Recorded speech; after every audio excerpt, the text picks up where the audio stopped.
नमस्कार, आपण पाहताय कोकण वार्ता न्यूज. कोकण वार्ता न्यूज मध्ये आपलं सर्वांचं स्वागत. पाहुयात बातमी सविस्तरपणे. रायगड जिल्ह्याचे पालकमंत्री भरत गोगावले यांच्या निवासस्थानी रक्षाबंधन सोहळ्याचं आयोजन करण्यात आलं होतं. यावेळी भरत गोगावले यांना राखी बांधण्यासाठी महाड, पोलादपूर आणि माणगावसह रायगड जिल्ह्यातील हजारो महिला गोगावले यांच्या निवासस्थानी दाखल झाल्या होत्या.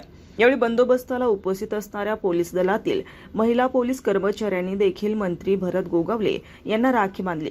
भरत गोगावले हे केवळ आमचे नेते नाहीत, तर आमच्या घरातील मोठा माणूस असल्याची भावना रक्षाबंधनासाठी आलेल्या महिलांनी व्यक्त केली आहे.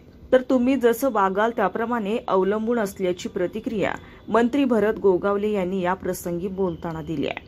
ब्युरो रिपोर्ट, कोकण वार्ता न्यूज, रायगड. आज रक्षाबंधनचा कार्यक्रम आपण आयोजित केला तर पालकमंत्री झाला. आज मोठ्या प्रमाणात भगिनी आज 2 किलोमीटर रांग लागलेली आहे. काय सांगाल आपण? हेच आमचं भाग्य आहे, हेच आमचं दौलत धनदौलत आहे. कारण गोरगरिबांचे शेठ म्हणून शेठला ओळखलं जातं. आमदार, मंत्री, पालकमंत्री ही दोन बाब आहे, परंतु हे जे प्रेम आहे हे खरं आमचं भाग्य आहे.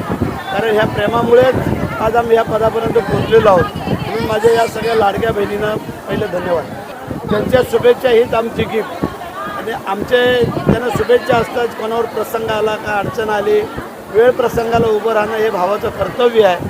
आणि बहिणीचा आशीर्वाद घेणं हे त्यांचं कर्तव्य आहे, ते आम्ही घेतले आहोत. शेठ, यावर्षी पालकमंत्रीपद झाल्यानंतर अक्षरशः बहिणी आहेत त्या अनेक पल्ल्यावरून आलेल्या आहेत आणि आपण त्यांना भाऊ म्हणून गेल्या 4-5 वर्षापासून अशाच येतात. ह्यावेळी जास्त आलेलं आहे. ताज्या बातम्या आणि नवनवीन घडामोडी पाहण्यासाठी आजच आमच्या कोकण वार्ता न्यूज चॅनलला लाईक करा, सबस्क्राईब करा आणि बेल आयकॉन प्रेस करा आणि पाहत रहा कोकण वार्ता न्यूज.